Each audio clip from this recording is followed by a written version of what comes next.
Hi everyone, your movement coach Harish Sharma.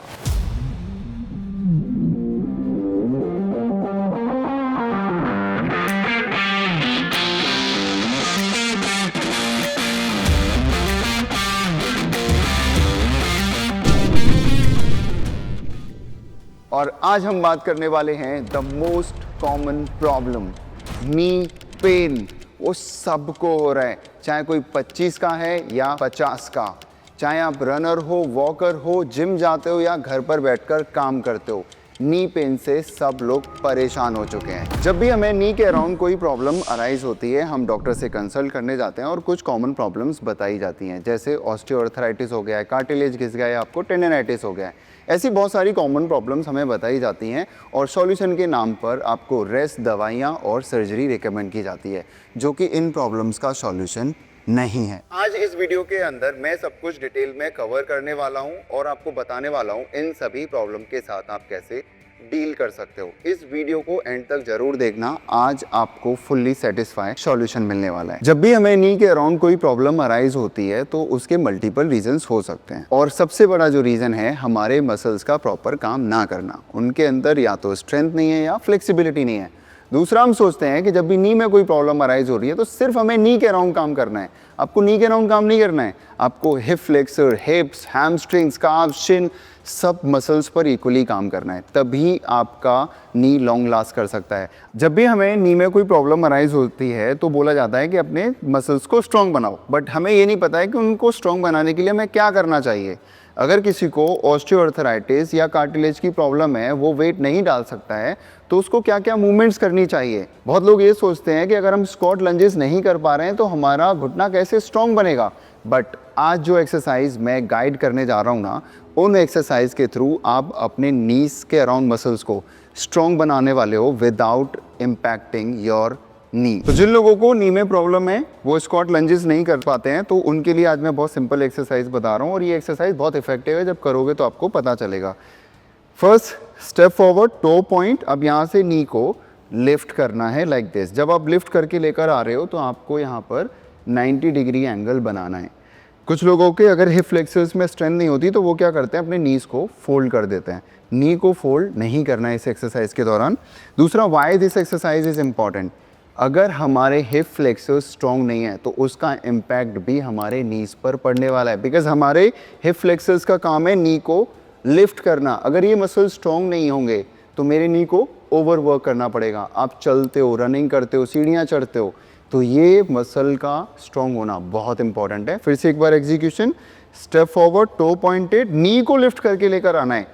जब आप नी को लिफ्ट कर रहे हो तो इसमें आपका एंकल नी के नीचे होना चाहिए। इसमें सिर्फ आपके हिप फ्लेक्सर्स काम नहीं करेंगे, आपके क्वाड्रिसेप्स, हिप्स, मतलब देखने में जितना इजी है ना, जब आप इस एक्सरसाइज को करोगे तो आपको पता चलेगा कि इन छोटे मसल्स पर हम काम ही नहीं करते, इन छोटी मूवमेंट्स को हम प्रायोरिटी नहीं देते हैं। अब हम बात करते हैं रेप्स की। रेप्स में जैसे आपको बोला जाता है कि आपको 10,000 स्टेप्स करने हैं, वैसे ही जब आप इस एक्सरसाइज को कर रहे हो तो इतना करो कि एक टाइम के बाद आपका नी लिफ्ट होना बंद हो जाए, तभी इस एक्सरसाइज का फ़ायदा है। मतलब 40-50 के बाद ना आपका ये नी उठना बंद हो जाएगा। और जो लोग इस एक्सरसाइज को करते हैं ना मेरे साथ, उनको पता है कि 50 के बाद ना ये पैर उठना बंद हो जाएगा, तो रेस्ट करके दोबारा से स्टार्ट कर सकते हो। इसमें आपको सेट नहीं करना है, जितना एक साइड से आप इसको बार बार करोगे, जैसे 50 हो गया, आप थक चुके हो, आपसे पैर नहीं उठ पा रहा है, थोड़ा सा रेस्ट, फिर से अगेन लिफ्ट। मतलब टारगेट करो कम से कम 150 और 200 रेप्स निकलना बहुत इंपॉर्टेंट है।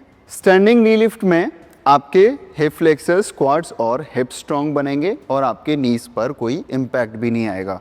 दूसरी एक्सरसाइज है standing leg curl. Standing leg curl में आपके थाई को सपोर्ट देना बहुत इंपॉर्टेंट है, क्योंकि जब आप स्टैंडिंग लेग कर्ल करते हो तो इसमें आपका नी आगे चला जाता है। नी आगे ना जाए तो इसीलिए किसी बॉक्स या बॉल का सपोर्ट लेना बहुत इंपॉर्टेंट है। So execution, Thai support.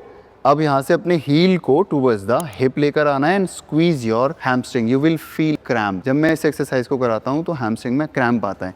एक मिस्टेक होगी, अगर मेरे हैमस्ट्रिंग्स इनफ स्ट्रॉन्ग नहीं है तो मेरे काफ मसल मेरे को सपोर्ट करेंगे, तो उसमें क्या होता है, आपका टो पॉइंट मतलब बाहर की ओर चला जाता है। इसीलिए टो इन। अब यहाँ से हील को अपने हिप की साइड में लेकर आना है, ये बहुत इंपॉर्टेंट है गाइस। सेम रेप्स और सेट्स में नहीं उलझना है, जितना ज़्यादा करोगे ना उतना स्ट्रॉन्ग बनेगा। अगर आपको ये एक्सरसाइज ईजी लग रही है तो इसमें आप एंकल वेट्स का भी यूज़ कर सकते हो।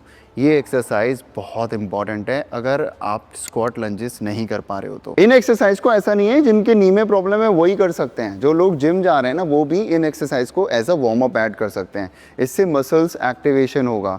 दूसरा, राइट लेफ्ट का बैलेंस भी पता चलेगा। जो भी आपकी साइड वीक है उस साइड में आप स्ट्रॉन्ग फील नहीं करोगे तो आपको ये प्रॉब्लम्स पता चलेंगी। कुछ कॉमन स्टेटमेंट हम सबको सुनाई देती हैं। अगर आप वेट लॉस कर रहे हो या आप अपनी हार्ट हेल्थ को बेटर रखना चाहते हो तो डू 10,000 स्टेप्स।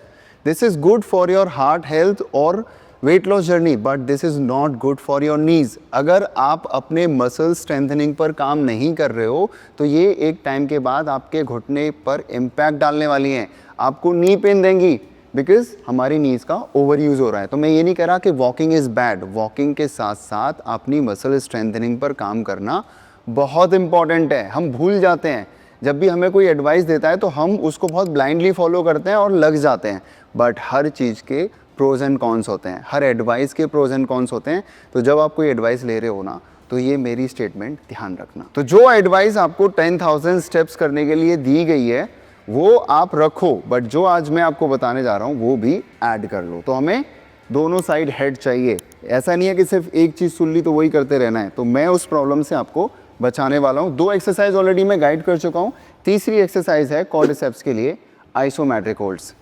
फ्लोर पर बैठेंगे, हैंड साइड में, स्क्वीज योर थाई मसल्स। हम क्या करते हैं, बस उठा देते हैं। पहले स्क्वीज करो, मसल माइंड कनेक्शन बहुत इंपॉर्टेंट है, एंड ग्राउंड से लेग को लिफ्ट करो लाइक दिस। कम से कम 1 मिनट का होल्ड होना चाहिए। आपके क्वाड बर्न फील करने वाले हैं इस एक्सरसाइज में। इसके 2 वेरिएशन भी हैं। अभी मैंने स्ट्रेट लिफ्ट किया, इसके बाद टो को आउट करना है, मतलब एक्सटर्नल रोटेशन, और फिर उसके बाद आप लेग को लिफ्ट करोगे। इसमें भी कम से कम 1 मिनट होल्ड होना चाहिए। एक्सरसाइज इजी हो रही है, आप एंकल वेट ऐड कर सकते हो। फिर इसका तीसरा वेरिएशन है toe in and leg lift. थोड़ा बॉडी ट्विस्ट होगा, चलेगा, राइट। इससे आपका क्वाड्रिसेप्स तीनों डायरेक्शन में स्ट्रॉन्ग बनने वाला है। अगर आपको उन एक्सरसाइज का एडवांस वेरिएशन चाहिए तो ये है कि नीज के बीच में आप फोम रोलर प्लेस करोगे, इनर थाइज से स्क्वीज करके एंड लेग लिफ्ट। इससे आपके इनर थाइज में मसाज भी मिल रही है, मतलब वीएमओ, और इससे आपका वीएमओ स्ट्रॉन्ग भी बनेगा। ये बहुत इंपॉर्टेंट है बिकॉज जो हमारे लेग्स हैं ना वो एक्सटर्नल रोटेशन में ज़्यादा रहते हैं। तो इंटरनल रोटेशन को इंक्रीज़ करने के लिए इनर थाइज का स्क्वीज़ करना बहुत इंपॉर्टेंट होता है, बिकॉज अडक्टर्स सबसे ज़्यादा वीक होते हैं। तो अडक्टर्स को भी स्ट्रॉन्ग बनाएगा और आपके क्वाड्रिसेप्स को भी। अगर कुछ लोगों को फ्लोर पर बैठने में प्रॉब्लम है तो मैंने उसका एक वेरिएशन भी बताया हुआ है। मैंने इंस्टाग्राम पर भी इसका डिस्कशन किया था कि सीटेड पॉस्चर में इनर थाइज के बीच में फोम रोलर प्लेस करेंगे एंड 1 लेग स्ट्रेट। कुछ लोग इनर थाइज को स्क्वीज ही नहीं कर पाते हैं, बस 1 लेग स्ट्रेट कर देते हैं। ध्यान रखना, एग्जीक्यूशन बहुत इंपॉर्टेंट होता है, तभी एक्सरसाइज इफेक्टिव होगी। सो इनर थाई स्क्वीज, चाहो तो आप लेग स्ट्रेट करके इनर थाई भी स्क्वीज कर सकते हो। ऐसा नहीं है कि पहले आप इनर थाई स्क्वीज करोगे फिर लेग लिफ्ट, तो दोनों आप अपने अकॉर्डिंग चूज कर सकते हो। बट होल्ड करना बहुत इंपॉर्टेंट है। जितना ज़्यादा होल्ड करोगे ना उतना अच्छा रिजल्ट मिलेगा। नीज में प्रॉब्लम होने की वजह से हम हिप्स की बहुत सारी एक्सरसाइज नहीं कर पाते हैं, तो ये वेरिएशन बहुत अच्छा है। क्रैम्प आ जाएगा आपके हिप में। क्वाड्रुपेड पोस्चर में साइड लेग लिफ्ट। अगर आप नी सीधा नहीं कर पा रहे हो तो आप नी को फोल्ड भी कर सकते हो, बट मेक श्योर आपका नी लीड होना बहुत इंपॉर्टेंट है। हम बस लूज छोड़ देते हैं, इसीलिए knee up as much as you can. Easy लगने लग जाए तो लेग स्ट्रेट। दूसरा मिस्टेक होगा कि हम अपनी पूरी बॉडी को टिल्ट कर देंगे लाइक दिस, या अपने आर्म्स को फोल्ड कर देंगे।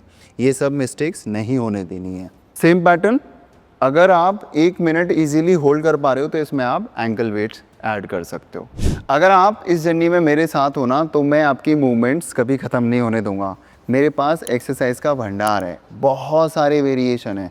ये नेक्स्ट वेरिएशन है इनर थाइज के बीच में हम ब्रेक को प्लेस करेंगे एंड अपने अडक्टर्स को स्ट्रॉन्ग बनाएंगे। आप इसको लेट कर भी कर सकते हो। एटलीस्ट 10 to 15 सेकेंड्स होल्ड होना चाहिए फुल स्क्वीज़ के साथ। इसमें आपके हिप्स में भी क्रैम्प आएगा और इनर थाइज में भी। इसको आप बैठकर भी कर सकते हो like this, squeeze your inner thighs. अब कुछ लोग समझते हैं कि जो हम अडक्टर्स लगाते हैं मशीन पर उसमें भी तो हमारे अडक्टर स्ट्रॉन्ग हो रहे हैं। देखो, आप रेंज समझो, डिफरेंट रेंजेस में स्ट्रॉन्ग होना बहुत इंपॉर्टेंट होता है। हमने शुरुआत की अडक्टर मशीन में यहाँ से और हम ख़त्म कर देते हैं यहाँ पर, तो ये रेंज बहुत अलग है। तो जो एंड रेंज है उसके अंदर जब मैं ब्रेक के साथ कर रहा हूँ ये इंक्रीज नहीं हो पाती है, बिकॉज उसमें इतना रेंज ऑफ मोशन नहीं आ पाता है। एक्चुअल अडक्टर की स्ट्रेंथ को डेवलप करने के लिए इनर थाइस का स्क्वीज करना एंड रेंज में बहुत इंपॉर्टेंट है। ये एक्सरसाइज सिर्फ यहाँ काम नहीं आती है, जब आप हैंडस्टैंड करते हो ना, जब आपके लेग्स ओपन अप हो रहे हैं, ये एक्सरसाइज वहाँ भी काम आती है। अभी तक आप समझ चुके होंगे कि अगर आपको कोई प्रॉब्लम है नी के अराउंड तो आप बहुत कुछ एक्सरसाइजेस इजीली कर सकते हो, और वो भी घर पर कर सकते हो, विदाउट यूजिंग मशीन कर सकते हो। तो अपने नी को आप घर पर बैठकर भी बेहतर बना सकते हो। अभी तक हमने काम किया नी के ऊपर वाले मसल्स पर, मतलब inner thigh, quad, hamstrings and hips. अब हम काम करने वाले हैं बिलो नीज। आप वॉकिंग करते हो, आपके काफ मसल और शिन मसल का सबसे बड़ा रोल है। शिन मसल को तो कोई प्रायोरिटी नहीं देता है। अगर आपके इन दोनों मसल्स में प्रॉब्लम है, या तो ये स्ट्रॉन्ग नहीं है, फ्लेक्सिबल नहीं है, इसका डायरेक्ट इम्पैक्ट भी आपके नीज पर पड़ेगा। तो इनको कैसे हेल्दी रखना है, ये अब मैं एक्सरसाइज गाइड करने जा रहा हूँ। काफ मसल को स्ट्रॉन्ग बनाने के लिए आप स्टैंडिंग काफ रेज कर सकते हो, किसी स्टेपर या एलिवेशन के ऊपर खड़े होकर फुल स्ट्रेच के साथ भी काफ रेजेस कर सकते हो, मशीन पर काफ रेजेस कर सकते हो, या आप अपने टोस पर वॉक भी कर सकते हो। बहुत इजी है काफ मसल को ट्रेन करना। दूसरा मोस्ट नेग्लेक्टेड मसल हमारा शिन, इसको कोई प्रायोरिटी नहीं देता। तो इसको स्ट्रॉन्ग और फ्लेक्सिबल बनाने के लिए आप शिन रेज कर सकते हो, शिन रेज विद बैंड कर सकते हो, और इनको फ्लेक्सिबल बनाने के लिए आप वज्रासना में भी बैठ सकते हो। इन सभी एक्सरसाइजेस को करने के बाद आपके मसल्स सुपर एक्टिव हो जाएंगे। दैट मीन्स आप कंपाउंड मूवमेंट ट्राई कर सकते हो, जैसे squat hold, Sumo squat hold, squat on elevation, या फिर वॉल सेट होल्ड। मतलब जो कंफर्टेबल लग रहा है आपको, जिसमें आपके मसल्स आपको फील हो रहे हैं, वो वेरिएशन आप खुद से ट्राई कर सकते हो। क्योंकि एट द एंड हमें मूवमेंट करनी है, हमें उठना है, बैठना है। अगर हम स्क्वाट्स नहीं करेंगे तो हमारी मूवमेंट्स कैसे वापस आएंगी? तो आप ट्राई कर सकते हो। मेरे पास कमेंट आते हैं, सर इन एक्सरसाइज को अगर मुझे ये प्रॉब्लम है तो हम कर सकते हैं। मैं आपको ये पहले ही बता दूं, अगर आपको जॉइंट में अर्थराइटिस है, आपका कार्टिलेज घिस गया है, आपको टेंडिनाइटिस है, वो लोग भी इन एक्सरसाइज को इफेक्टिवली एग्जीक्यूट कर सकते हैं। इनका कोई हार्म नहीं है। इससे आपके मसल्स सिर्फ स्ट्रॉन्ग बनने वाले हैं और इससे आपको बेनिफिट मिलने वाला है। तो इसको कोई भी एग्जीक्यूट कर सकता है। गाइज एक बात आप बहुत अच्छे से समझ लेना, ये ज्ञान सबको पता है।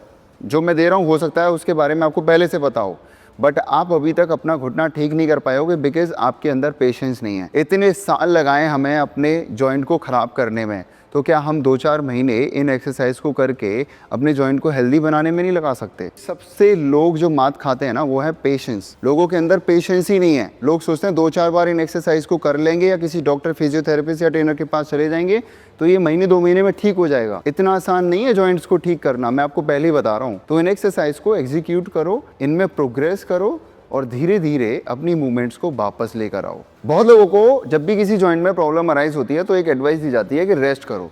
रेस्ट करने से आपको कोई सॉल्यूशन नहीं मिलने वाला है। रेस्ट करने के बाद आपकी मसल एट्रोफी बढ़ने वाली है, आपके मसल सोने वाले हैं, उसकी वजह से और प्रॉब्लम बढ़ने वाली है। तो जो लोग आपको रेस्ट करने के लिए बोलते हैं ना, उनको तो आप साइड बोलो, क्या भैया साइड में जाओ।